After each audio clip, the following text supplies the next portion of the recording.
Hello everyone, thanks for stopping by my kitchen today for another episode of Imagine That with Carla. I'm Carla and I have been out running errands today, and I don't know what it's like where you're at, but we've had a cold spell and it's just been really chilly all day. So when I got home, I had to have a cup of hot tea to help warm me up. Now for today's video, I have 3 projects. And the first project, we're going to be using a textured paste with some stencils. The next project, we're going to be upcycling a bunny planter that I picked up at an estate sale. And for the third project, I really wasn't sure what this was when I bought it at the estate sale, but when I got home, I started looking at it, and it's a wastebasket.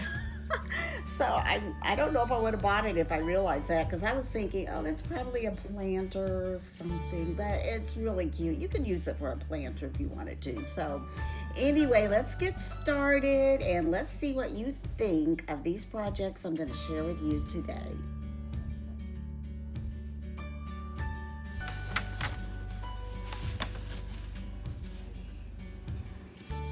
Today we're using these 4 wood flats that I ordered from Temu. They measure about 5 inches by 11 and 11.5 inches. I haven't made anything with stencils for a while, so I pulled these out, and these are stencils I ordered, probably a couple of years ago from Amazon.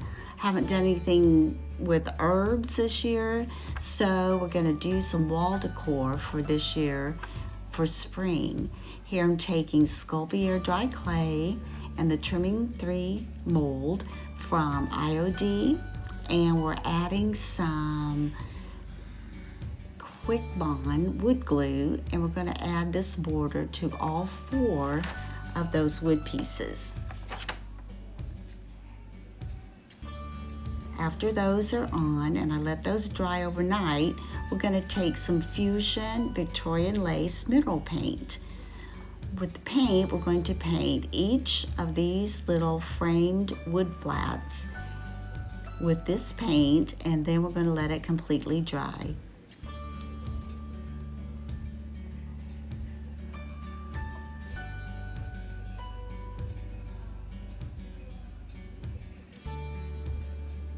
After that's completely dry, I'm going to take my stencils. I'm going to use some frog tape, which is a painter's tape, to secure each stencil to the wood flat.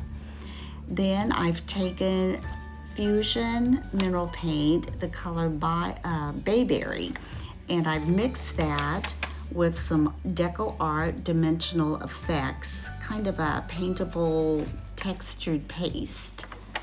And after I'm mixing this, I'm thinking that I probably need to add a little more of the dimensional effects. I'm not sure this will be enough to get me through all 4 of those stencils.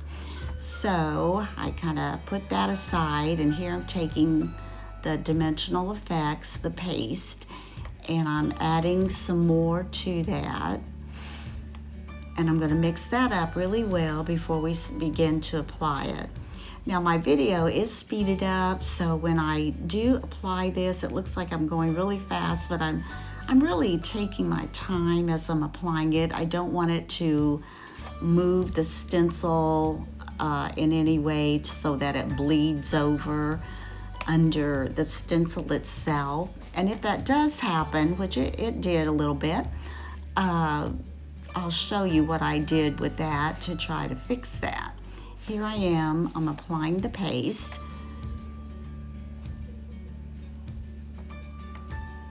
And I'm trying to give myself a clean stencil aside from where the paste is sticking in the cutouts. Now I'm taking this stencil up, and I may have moved it or something didn't come out quite right. You can see up on the top right.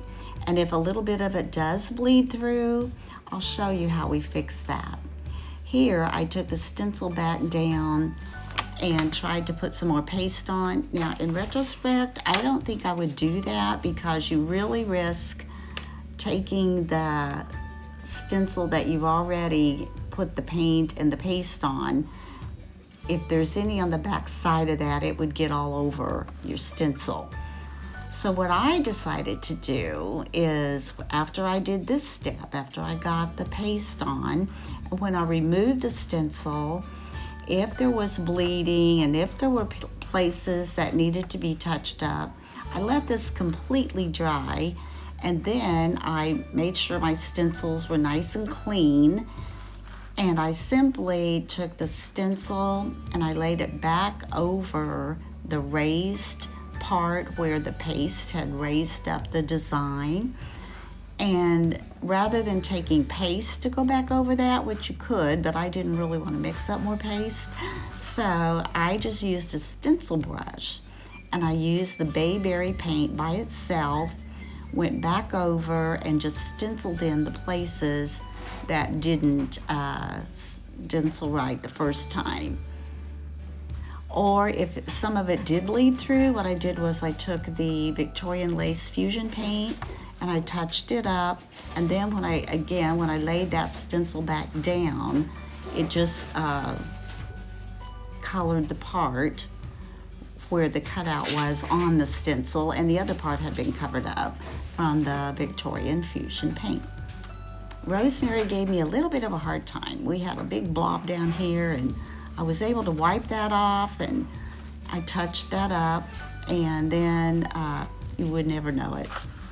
Here they are, all completed, and after these are complete, I let them completely dry, and then I took a redesigned mold from Prima, took my Sculpey dry clay, pressed it into the mold after first applying cornstarch to help the mold, or the clay rather, release a little better.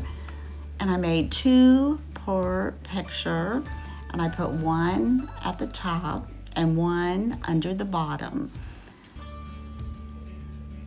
When those had completely dried, I had taken Dixie Belle's Voodoo Gel Stain, and it was the color Bayou Moss, and you can see it's a little bit green, and I'm adding the other darker to it. The green was a bit more of a celery color. I didn't really care for it that much by itself, but I took the Voodoo Tobacco Road stain from Dixie Belle, the gel stain, and applied it over the Bayou Moss gel stain, and I liked the color it gave me. It gave me an aged look, but also gave me a little bit of that green, but mostly, I got the dark, and I really like that. Now, at this point, you could leave them completely white if you wanted. I was not, when I decorated my home, white was not, the thing then, and I couldn't start over and do every room over. So my house, or home rather, is darker. So I'm going to age these. You wouldn't have to, you could leave them white if that goes with your decor. So I'm taking Paint Couture's 2-step crackle medium, and I'm applying the first step. Now it says that if you apply 2 coats of the first step, you could get larger crackles. And I think you would probably let it dry to that tacky stage and then put another coat over it, let it dry to that tacky stage. But I only used the 1 coat and then let it dry to the tacky stage, and then added the stage 2 coat. After the stage 2 coat had completely dried, here I'm adding the Fusion Gel Stain, which I am loving. I am so loving it. It is so light and fluffy, and you can apply it. It's so easy to go on and so easy to rub off. And I'm going to do that on each of these pieces of wall decor.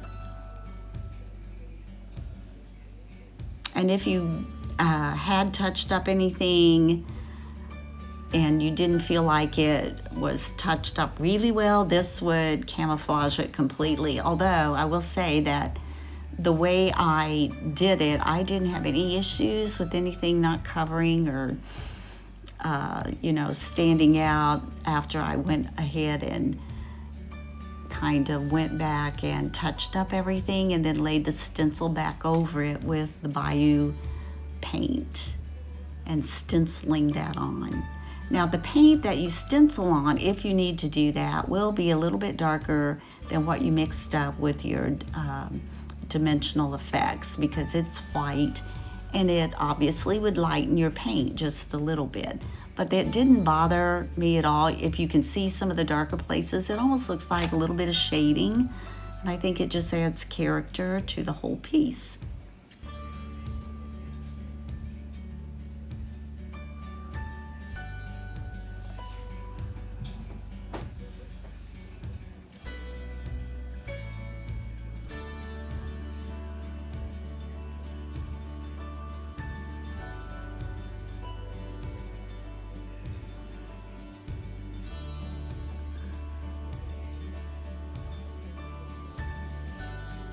Here I'm doing the last one, going around the edges. Again, it shows up pretty well here that you can see how this is kind of a brown and kind of a green border around that.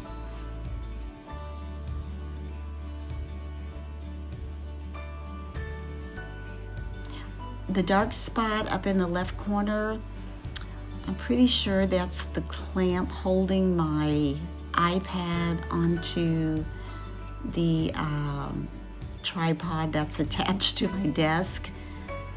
It's hard to imagine, but I don't know. That's happened to me before and I was able to fix it, and I just didn't notice this one, I suppose. I apologize for that black spot up there.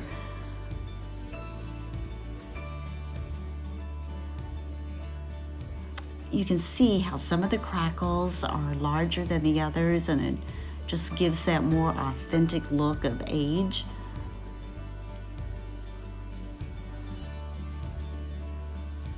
And then when I begin to wipe this off, you can see some places it hardly shows any crackle at all, and I don't know if that's the way that I brushed it on. Maybe I went over those places more than I should have, and that's why it turned out that way. I don't know. I'm going to have to pay attention how I'm brushing this crackle medium on to see what determines the size of crackle you get. These are finished.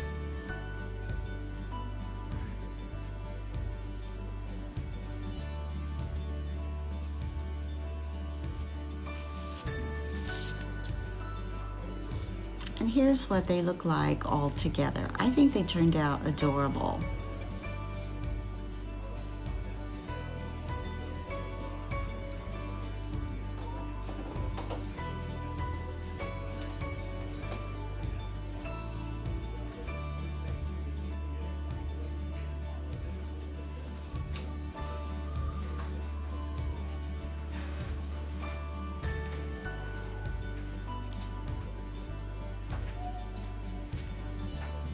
Now this project, I want you to look at this carefully before I paint it. You can see that it's kind of two-toned. The bunnies are kind of a darker and lighter brown. Here I'm taking Victorian Lace Fusion Mineral Paint. I'm going to give it a couple of coats. Now as I'm painting this, I wish I had thought to add clear wax to it after it had dried, because sometimes that helps your waxes go on more even and easier to control the lightness or darkness of it. However, with this, I'm not really using a wax over it. I'm using a gel stain, and maybe that's what made the difference in me being able to wipe back a little more than I actually could. This is the Voodoo Gel Stain by Dixie Belle. And I'm going to brush that on, and then I'm going to wipe it back. As I said, this is a stain rather than a wax, so maybe, you know, it does absorb differently when you apply that. Here I'm wiping back.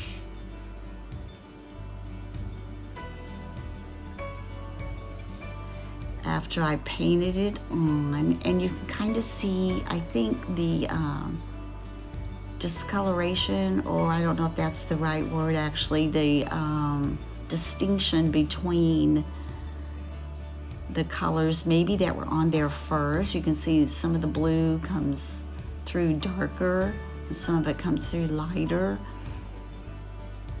And also, I think because of the finish that was on here, the ends I noticed were, they were hard to smooth out, the ends of the planter. It seemed like they wanted to take on a more splotchy look, which, you know, it looked fine because I went back and you know how we do. We keep touching up, add this, add that until we get it to look the way we want. And here I'm still trying to rub off, and there I had put the clear wax on. I saw that. And after the clear wax, I wanted to try the Voodoo Stain. This is Voodoo Stain in Denim, and it still did not wipe back like a wax would. So I'm thinking it's probably just a different product in general.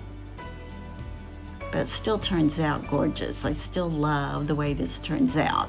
And as I said, I wipe back, and then I keep going back and adding in a little blue, then going around the top edge again, adding more of that blue. And then I pull out my white wax after I brush this off, because then I want to add some white back in, but I don't want to put paint. I just want to lighten up some of that. So here's my white wax. I'm going to take that and just kind of go over my bunnies or some of the details that I want to lighten up. And it's working. That's looking great. I like that.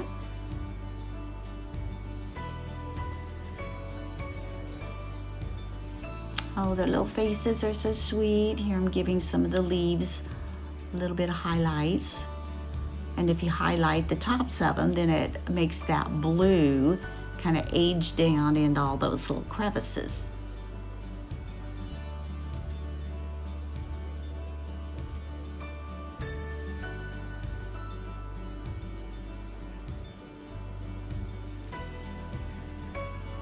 I'm liking that. There's the end. You can see it's a little splotchy there, and some of it I go back and I add, you know, a little more white wax to that to kind of smooth it out.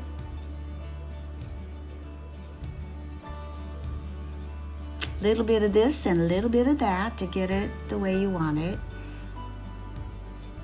Here I'm taking some metallic gold wax, and it's very similar to Rub and Buff. This I've had and I haven't used it up yet, so I'm going to keep using it. It still works. I got it off of a craft show on HSN, and it's Spectrum Noir, and it's called Art C. And here I wanted a darker gold rim to go around the top.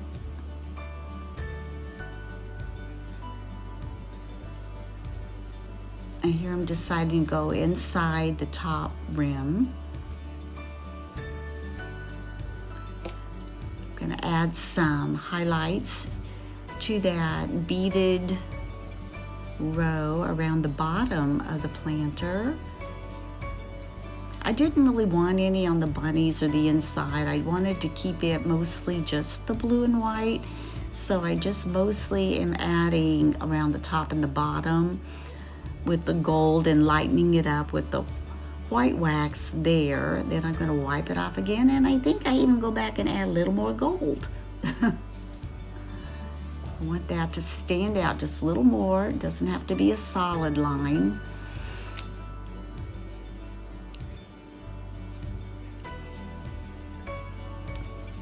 And I'm liking the way this turned out.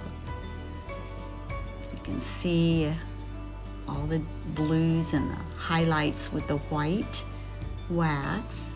Now we're getting ready to make our little floral arrangement. Now you can see the floral foam that is stuck in the bottom of this planter. Now, when I had the planter, it had that brown moss all over it, and you can imagine what that was like, trying to get all that brown moss off there. I had it everywhere. But anyway, then I thought, well, I'm going to try to get that foam out. But it was stuck in there, and I thought, nah, we're just going to work around those holes, and it worked just fine, just leaving it in there and working around it.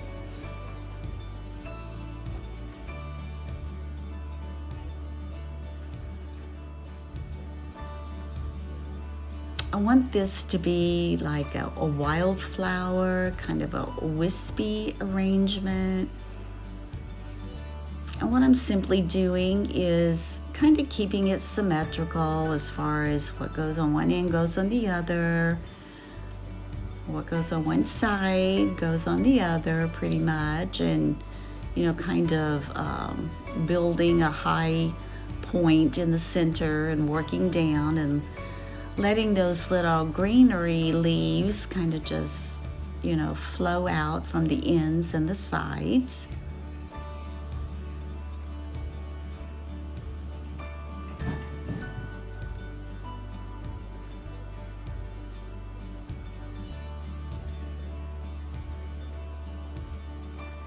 Now, I don't know if I've shared with all of you that I'm a retired school teacher. I've been retired about, 16 years. I taught 27 years. 17 of those years, I taught kindergarten. And I love being creative, and I think I just had to follow through with being creative after teaching, because it does take a lot of creativity, I think, anyway, to be a good teacher, where you can recognize those individual needs and be creative enough to, facilitate learning through things, materials, resources that help that particular child learn his or her particular learning style. But here I am kind of letting these go in the sides, kind of wispy. I actually started out as a speech and language pathologist, and I had 5 schools, and I traveled during the day to each school. And at that time, it was mostly articulation, not language so much. And I really did fall in love with the little ones. And, I worked on, or in areas, I guess, where they did need language development activities. And so I went back and got my certification for elementary ed and taught kindergarten. I also taught early childhood special ed, and I taught 1st and 2nd grade, but my heart was in kindergarten. Here I'm trying to fill in to make this look full, but still keep that look of, wispy wildflowers.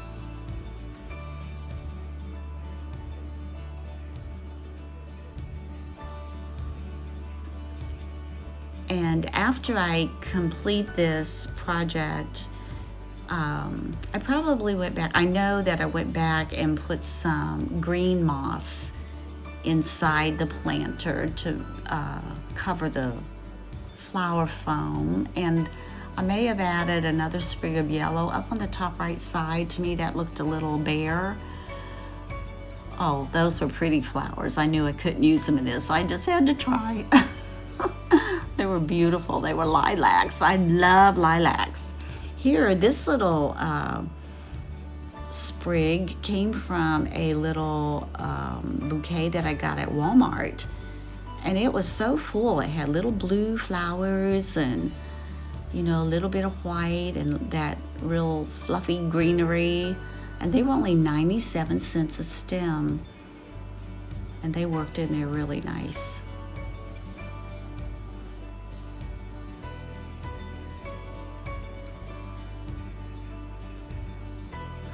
Now Now here I'm thinking I'm going to start adding flowers over to that right side, but I don't. I'm still adding to the center and that end. 9:37 p.m. That was my watch. I don't know who it's talking to. It said it's 9:37 p.m. Okay, this is looking really pretty, but as you can see, I did add a little bird at the top. And on my thrifting video, I purchased a little nest with eggs that would have been perfect in there, but it was too large. It just would not fit. You can see where I've added the green moss, and I did add some of the little yellow flowers up on that top right side to make it look a little fuller. And I love the way this arrangement turned out.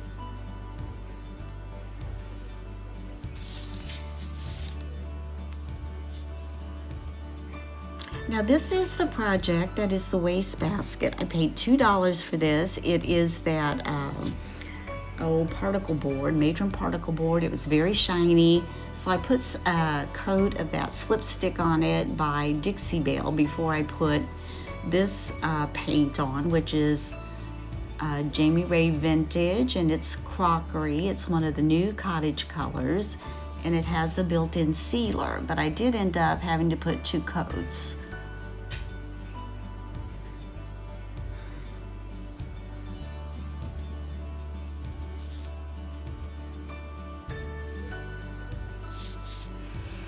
And after I had that painted, I went for my IOD stamps, and I decided I wanted to use black ink and stamp one of their long stems from their stem stamp collection and put that one of those on each side.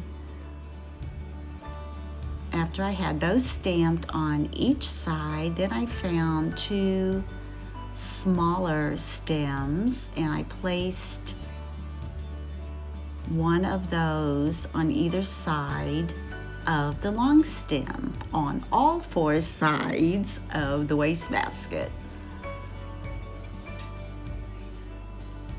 Here we go. There's one of them, and then the other one was the little clump on the left. Now I'm taking out the birds and the bees stamp by IOD, and I'm going to be placing 2 bees at the top, one on either side of the stem. Now when you first use your IOD stamps, you can see my little finger sander up at the top. It's that little yellow piece up there, and I took that. It's about a 220 grit, and you need to sand off all of your stamps to kind of condition them so they will absorb the ink and transfer to your surface.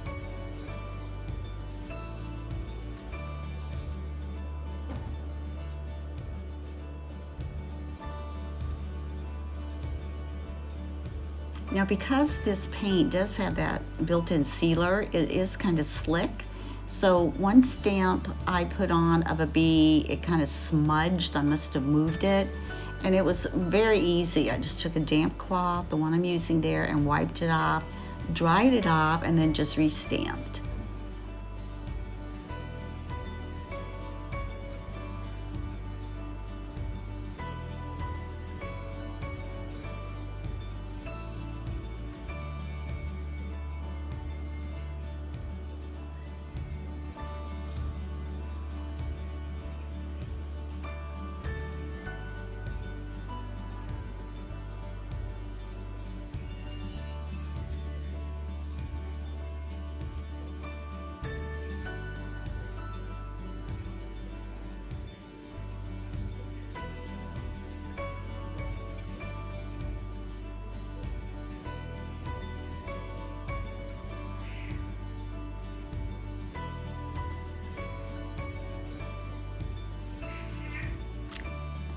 Pardon me there, I think I bumped my tripod. I think we have one more, there we go.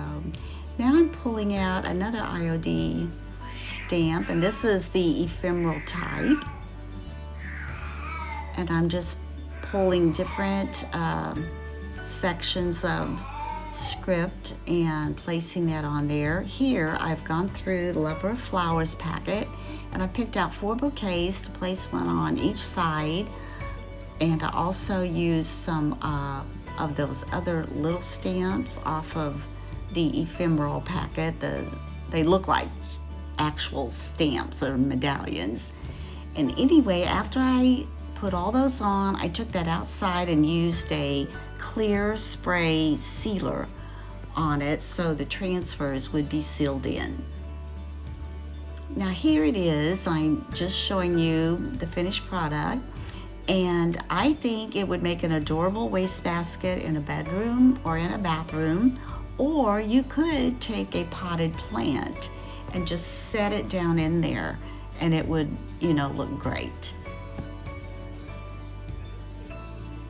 I hope you've enjoyed watching today. Here are the 3 finished products. Maybe you got some inspiration from one of them or all of them. Let me know if you have a favorite, and let me know if there's something you might have done differently.